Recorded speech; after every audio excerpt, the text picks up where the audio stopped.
There's a feeling many know in silence, but few dare to admit. When someone knocks at the door, instead of joy, an inner resistance arises. It's not hatred toward the other, nor bitterness, but a quiet urgency that says, "I want to be alone." And yet society leads us to believe that not liking visitors is a sign of being cold, distant, or strange. But what if this hidden truth were actually a sign of profound inner wisdom? Carl Jung, the father of analytical psychology, shows us that this refusal is not a character flaw, but the secret language of the soul. Behind this need for solitude lies a sacred calling, a quest for truth and balance that only the inner voice can reveal. In this video, we'll explore why this discomfort with visitors isn't a weakness, but a key to understanding who you really are. There is an intimate experience that many keep quiet about for fear of being judged. Imagine the scene. The doorbell rings, the door opens, and instead of the expected enthusiasm, tension arises within. A resistance, like a subtle voice whispering, "No, not now, not here." It is not a rejection of the other. It is not bitterness. It is a deeper reaction, rooted in a truth that few recognize. Carl Jung teaches us that this discomfort with visits is not a character flaw, but the expression of an inner reality. The soul seeks to preserve its vital space. In a society that glorifies extroversion, constant availability, and social interaction, it's easy to believe that preferring silence or solitude is a weakness. Yet Jung was the first to highlight what he called introversion and extroversion, not as simple personality traits, but as opposing ways of managing psychic energy. The extrovert thrives on contact.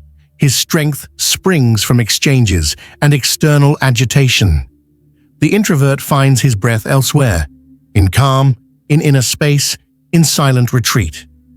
When a visitor crosses the threshold of a house, they are not just crossing a physical door, they are entering a sanctuary. For the introvert, this place is not neutral. It is the mirror of the soul, the place where energy is reorganized, where balance is restored. The presence of another then forces one to take on a role, to activate the persona, that social mask that Jung said is useful but never the whole truth of being. And this is where fatigue arises, because playing a role in one's own refuge is like turning off one's inner light to conform to invisible expectations. Many people know this feeling without ever daring to name it. They tell themselves they are cold, that they lack human warmth, when in reality, they are protecting something sacred.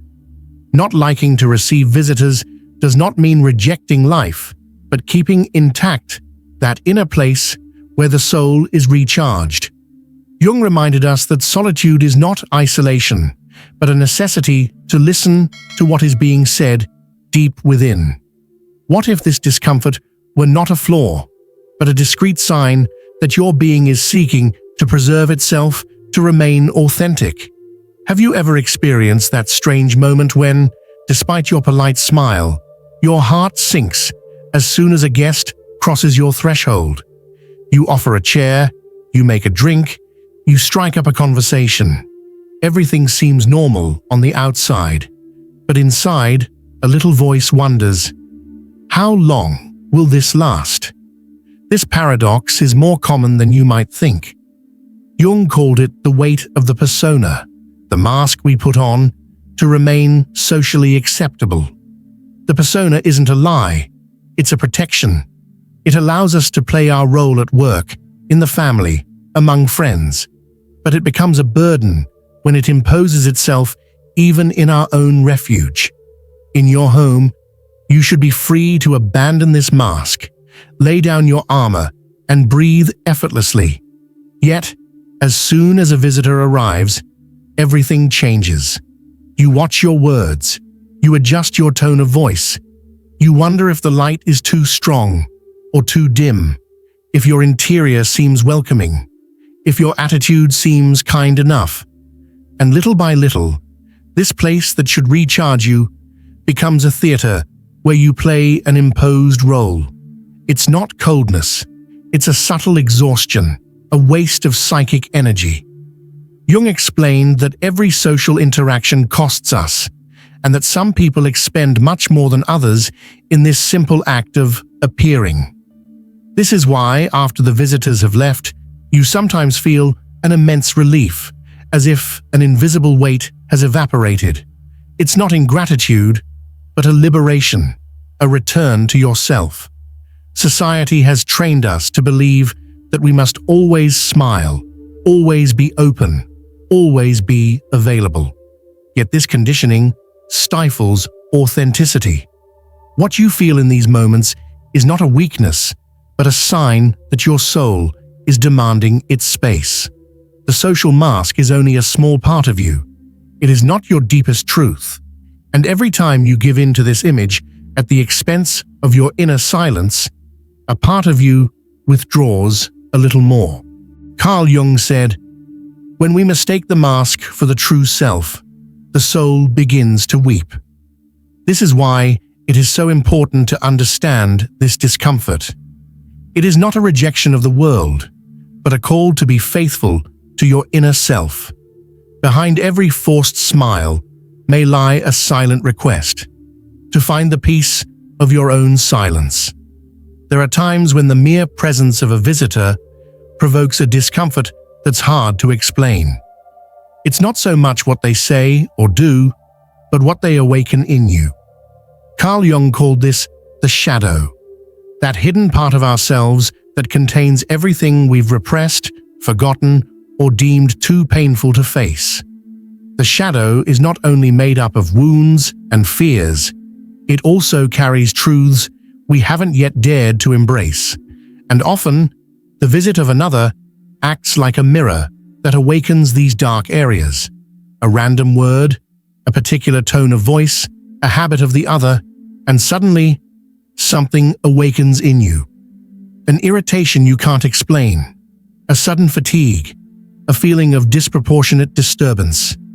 You might think it's coldness, but in reality, it's the doors of your unconscious opening in spite of yourself. The visitor is not the enemy. He is the trigger. He touches, without knowing it, invisible threads connected to your inner world.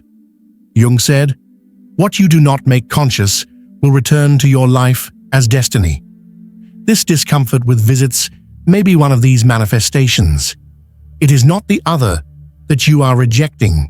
It is the confrontation with what is still dormant within you. The foreign presence enters your sacred space and activates what you thought you had buried. This is why so many people feel the need for solitude, not to escape from others, but to prevent the shadow from being brutally and involuntarily stimulated. In silence, you can gently approach this shadow, listen to it, understand it, without having to wear a mask. But when someone enters without an inner invitation, they force you to play a role, even as your unconscious is in motion. Not liking visitors can therefore be a sign of great sensitivity. It reveals that your soul recognizes the dangers of invading its intimacy too quickly. What if this discomfort weren't a weakness, but a hidden intelligence, a subtle way of maintaining your balance until you're ready to fully embrace your shadow and transform it into light? Consider your home for a moment, not as walls and furniture, but as a living map of your soul. Carl Jung explained that the places we inhabit reflect our inner world more than we imagine. Each room carries a hidden meaning. The private bedroom symbolizes your most secret space. The living room reflects the social face you present to others. The kitchen nourishes not only your body, but also your emotional heart. And even the attic or cellar recall the unconscious areas of your mind.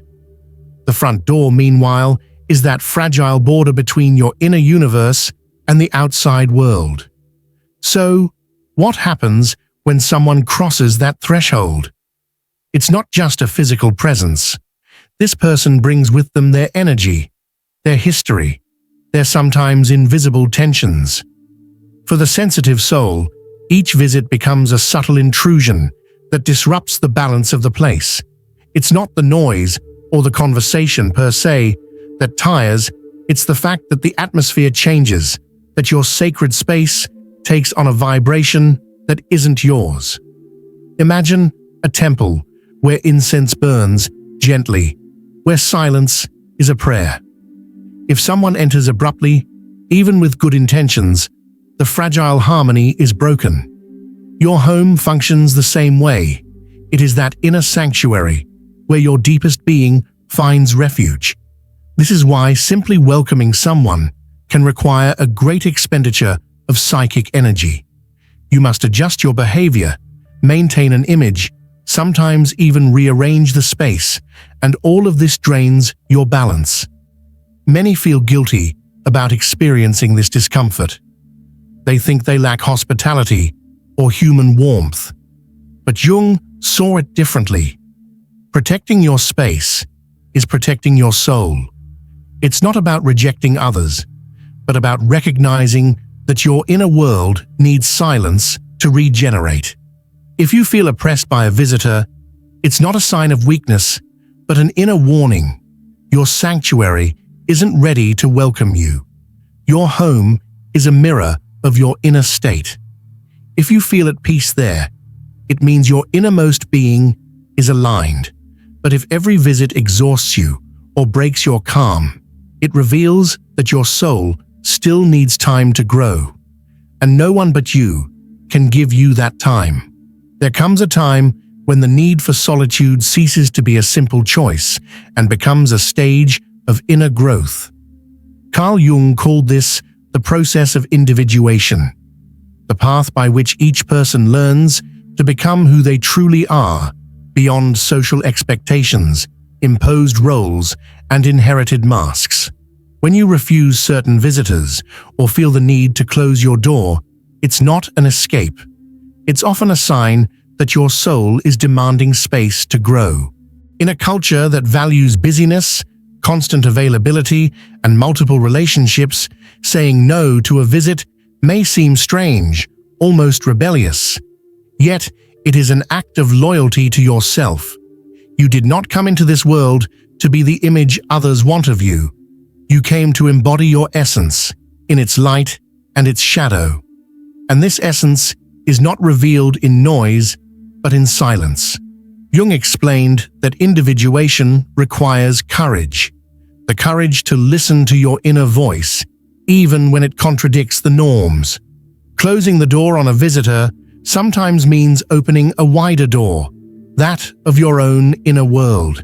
In this space, you can hear what your soul is really telling you, discover fragments of yourself you had neglected, and welcome truths that don't fit into superficial conversations. It is in these moments of withdrawal that transformation is born. It is not a pathological isolation, but a conscious immersion in your deepest being. What others perceive as coldness is, in reality, an inner discipline. Refusing certain presences is not rejecting life. It is preparing your being to participate in it with more authenticity. The solitude you choose is not a void, but a source. It allows you to recharge your batteries, integrate your experiences, and transform your wounds into strength. It prepares you to return to the world, not as a carbon copy of what is expected of you, but as an aligned being, capable of loving, giving, and creating without losing yourself. Perhaps this is the true wisdom Jung wanted to convey to us. Understanding that your discomfort with visits is not a barrier against others, but an open door to yourself. And it is by crossing this inner door that you find the courage to finally be whole. So, the next time you feel that longing for silence, remember, you're not running away from others, you're finding yourself. This need isn't selfish, but an act of respect for your soul. Jung reminds us that authenticity is born in the ability to listen to your own truth, even when the world expects something else. If you've recognized a part of yourself on this journey, take a moment to honor this inner need and share it in the comments. Subscribe to continue discovering together the profound teachings that help us walk with greater awareness and peace. And above all, never forget, to protect your silence is to protect your light.